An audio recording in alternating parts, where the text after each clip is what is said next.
welcome to Console Accessories, a channel dedicated to giving you information about all accessories for all consoles. And today I have my Nacon Revolution Unlimited Pro Controller for my PS4. Now I've had this a couple of weeks now and I've been using it every day, and I just wanted to give you a brief overview. I'm not going to go into too much detail about it, but I'm just going to go over what you get in the box and what my initial impressions of it are. And straight off the bat, you've got to be careful if you're looking for this one up, because when I was looking for it, there's quite a few controllers with all roughly the similar names, and what I wanted is I wanted a wireless controller. So this one does wired and wireless, and it's the Nacon Revolution Unlimited Pro Controller. That's the one you're looking out for. That's the one that will do wired and wireless. Okay, so here's your box. When you open it up, you get yourself this nice bad boy. Look at this. This is really good quality. This really helps. Really nice and sturdy, and you can imagine just dropping this and your controller just isn't getting touched. Nice Nacon embossing on there. Nice big thick branded zip. Really good quality. Really impressed with this on first impressions. And then unzip it, and there we go, straight into the controller. So if you ever take a controller over to your mate's house or something, you just pop that in, zip it up, and away you go. I wouldn't have any issue about putting that in my bag at all. Love it. So when you open it up, you have your controller, and then under here you have your USB, your extras, your cable, and your micro USB. Now, they just sit in a nice netting up there, or if anything wants to fit behind there. Really good, really impressed with this. So let's go through them. Let's start off with nice branded microfiber cloth. Yeah, Revolution Unlimited Pro Controller, nice. It's a bit of a finger magnet, to be honest. It's that rubbery texture that if you put my finger on it, you can see there's technically in there, and if you're a bit precious, just give it a bit of a clean. Nice addition, that really pleased. And then this cable, it's USB-C, which is nice, and it's 10 foot long, so it's a whopper. So you could have this plugged in and use it wired and sit miles away, well, 10 feet away from your PS4, and that wouldn't be an issue at all. Great, thick, good quality cable. Really good. That's excellent. And then this is what you need. This is what you need to plug into your PS4. It won't do it natively like a DS4 into your PS4. What you need to do is you plug this in the back or the front, and you can have it twiddling either way. Press that button, and it syncs up. Now, this is the first negative of this. What I found that some people have the issue with, I don't particularly have an issue with it, but some people do, is that when you turn on the controller, it won't turn on your PS4. You have to manually turn it on yourself, because when you're with a DS4, you do is just press that and your PS4 turns on, doesn't it? Not with this. You have to manually turn on your PS4. It's not an issue for me. It might be for some. But turning it off, like you do, you press the button, you go into your menu and turn it off. And then you have this, which is your extras. This is where all the good stuff comes. Okay, so what we do, we have some weights, we have some little dongly bits, and then we have some thumbsticks here. So as with most controllers, certainly with the Elite controller for the PS4 and a few other, Elite controller for the Xbox and a few other PS4 controllers, you can customise it, and that's where it starts getting good. So what you do is you pull them two off at the top there, and you get your thumbsticks, and then you've got these here, which are these two little rings that you can fit on the thumbsticks. And the idea of that is there's a thin, and there's a medium, and there's a thick. So thin, medium, and thick there, and you get two of each. And the idea is, if you don't want the thumbstick to travel very far, you put the thick one on. Whereas if you do want it to travel, you put the thin one on. I personally like to be able to have a lot of travel on my right thumbstick, so I stick with the little one. And I'm not that fussed with the left-hand stick, but I use the medium one anyway. I can see a lot of people getting a lot of use out of that thick one, because it's kind of, I guess if you're doing a bit of track and field, you could do that. You could do that really quickly, couldn't you? But I like to have the thin one on. It's entirely up to you. Really nice addition to be able to do that. Really good. And then your thumbsticks, you got some concave ones and some convex ones. I'm not sure if that's the right way of saying it. I can't remember. But ones that dip and ones that dome. There we go, dip and dome in the bungalow. And if we look at these ones here, this is nice and smooth, and this one's got the Nacon written on it there. and this one's got a bit of a grippy texture to it, and that Nacon logo. I like the ones that dip, so I have this one. And this is another only small gripe for me, but when you want to put them onto the sticks, it's a little bit fiddly, so you have to be really careful till you find the little hole and then push in, because if you start trying to push in, you're flicking the stick all around the place. So very careful, find where it slips in, there it's in, and then push it in. There we go. Nice. And then you put these back, the bits you're not using, you go in there. And then finally you've got these weights here. You've got 214, 210 and 216 grams. Now I like a big weighty controller. I like a bit of weight in my hands, so I've already got the 16 installed in here, and all that is when you flip it over, you've got these really good grippy bits of the handle. They just pop off, and in there the 16 grams. And similarly the other side, there's your 16 grams. If you don't want any weight at all, to leave them off. If you wanted a 10, put that on there, and then throw that in. And if you wanted 14 the other side, you can do that, mix and match however you want to do it. I personally like it really weighty, so I'll put the 16 grams in that side and the 16 grams in that side. Okay, so probably good time to weigh it. So let's take these out further, and then we can just do the math afterwards, can't we? So this is it, bare bones. Let's see how much it weighs. 269 grams or 9.5 ounces. So 269 grams, but if I use the 216s, which will add another 32, 301 grams. So 300 grams for me. And similarly with a DS4, you're looking at 218. So 82 grams heavier. This is. It's not a huge amount, but it's enough, isn't it? But I don't mind that at all. So I like that. And look how easy, just pop that off, pop that in, and away you go. I mean, you could even be doing that on the fly. If you're changing games, you can flick over weights. Really good. Nice little addition, that, with the weights. Enjoy that. And they all fit nicely in this box. There we go. And then that fits back into there, nice, its own little compartment there. So when you're not using it, you can just leave that in there. Really nice. Great.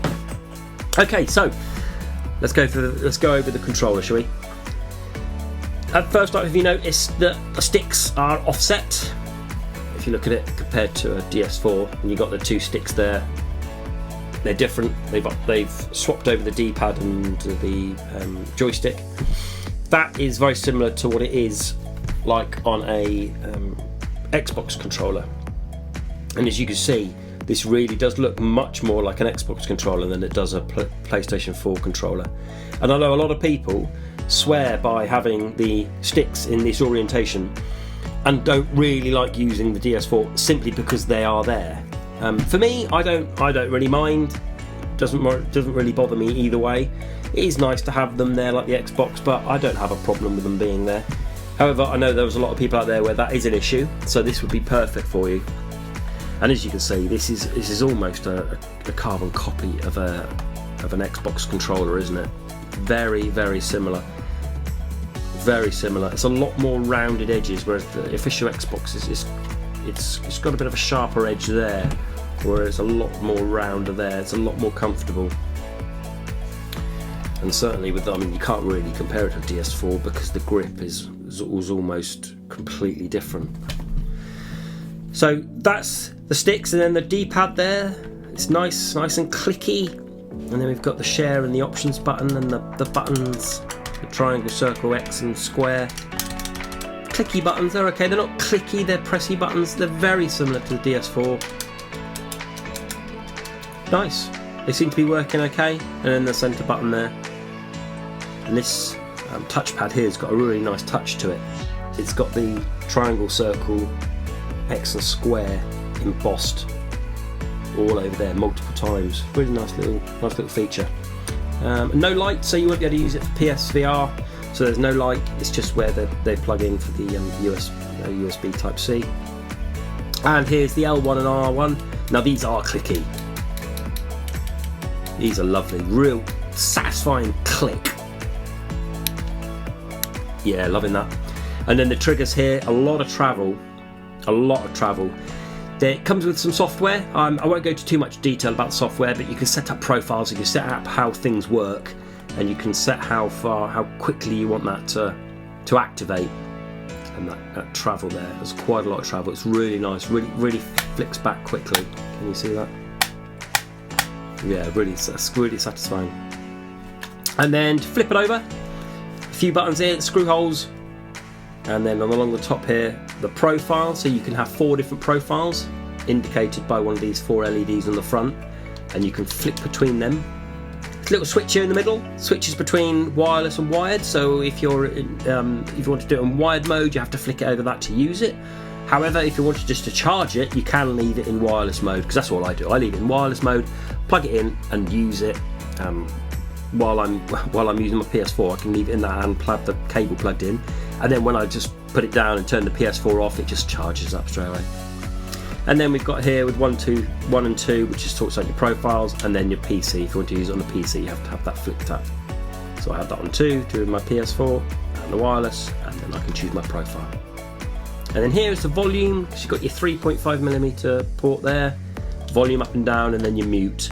And a nice little feature is if you hold this down, it will indicate how much battery you have left. So 25, 50, 75 or 100% battery left. It's a really nice little feature, that. So you don't need to go in to the software, or you don't have to wait for the whole thing to die. You just hold that and it will tell you how much battery you've got left.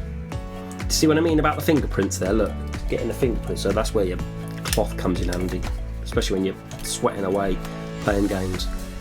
Give it a good old clean. Okay, and then on the back here is one of its main features are these trigger buttons here. So we've got an S1, S2, S3 and S4.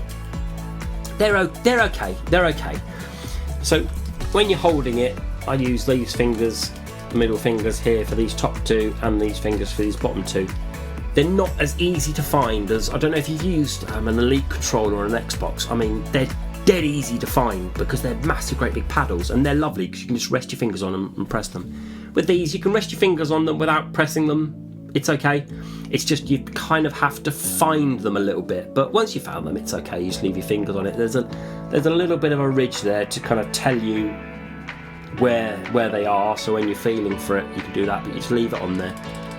It's okay. I don't find it an issue, but it could have been more prominent for me. It could have stuck out a little bit more, but as it is, it's okay. Material from the front carries on the back, and as I said before, these bits here are really nice and grippy. They're textured, and they're a lot grippier for when because that's where you're going to be holding it mainly, isn't it, like that. And then if I turn it on, you've got the power button, and you've got your profiles there, and then you've got a nice shiny circular button, circular ring LED. But you can change that however you want, whether you want it pulsing or 1 colour or 2 colours. And they're the only colours, they're the only lights on there. These don't light up, and nothing else really lights up. So there's no light bar on here. And they're taking it away from the PS5 light bar as well, I believe, so it might not be any use at all.